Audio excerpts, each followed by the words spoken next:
Hi, I'm Celice, and I'm here to talk to you about my guitar tone and just guitar tone in general.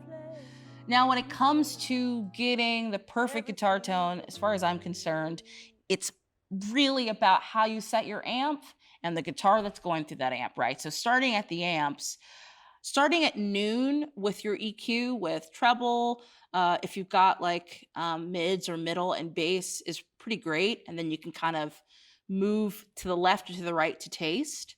But I usually like um, to sort of go from noon, and I usually will do very little bass and a lot of treble. And I'll tell you why. In a band setting, you want the guitar to be able to cut through. And if you have too much bass going on, coming from the amp, and depending on the guitar you're playing, the pickups might be particularly low and bassy.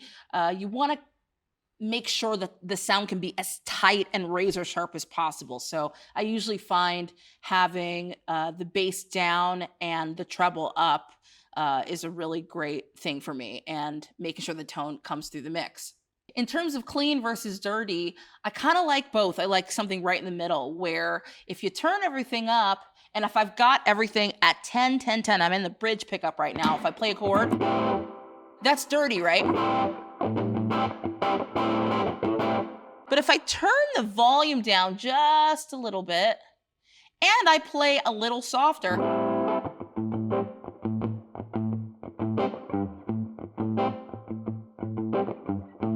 it's still dirty, but it softens up a little bit. And if I take the volume down even more, let's see what happens.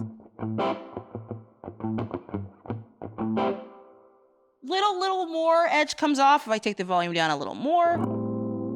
You're seeing it's getting darker, but it's also kind of a little bit of a softer thing, right? And, picks are a big thing, this too. The pick is going to have an attack on the strings that's going to be different than my finger. So if I'm playing the same thing,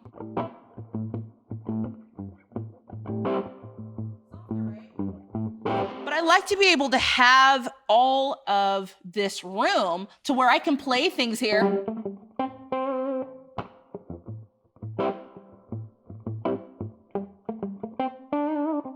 And that's nice. It's got a little bit of a breakup.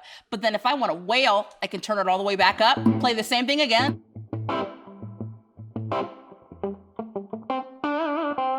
All of a sudden, you've got more of that distortion that I think is just really nice and can cut through.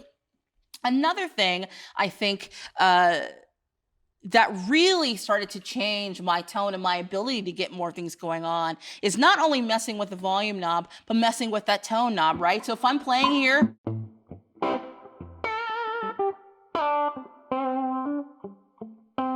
it's really nice. It's a pretty forward sound. Now, if I take the tone all the way down, see what happens.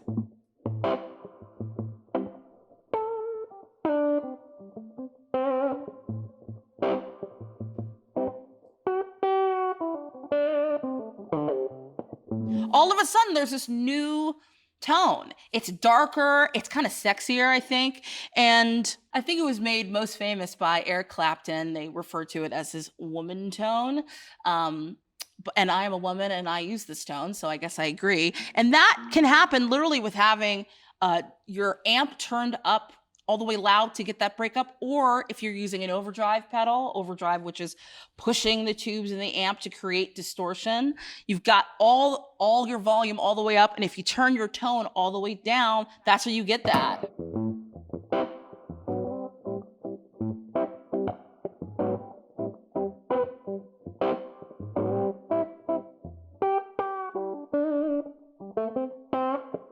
I love that tone so much. So I would really suggest, honestly, even before you really start buying pedals and figuring out how do I get all these great sounds from pedals, there's so much going on between your guitar and your amp. I would start experimenting in each particular position in the neck. If you've got a 3 pickup situation, the neck, or actually even in a 2 pickup situation, the neck, middle, and the bridge. See what those tones are when everything's turned up. See what those tones are like when you start to mess with the volume knobs and the tone knobs. Mess around with the EQ between your amp and the tone here. There's just so many possibilities. And don't be afraid to experiment with just what's going on with these two things before you even get into pedal boards. I hope that's helpful.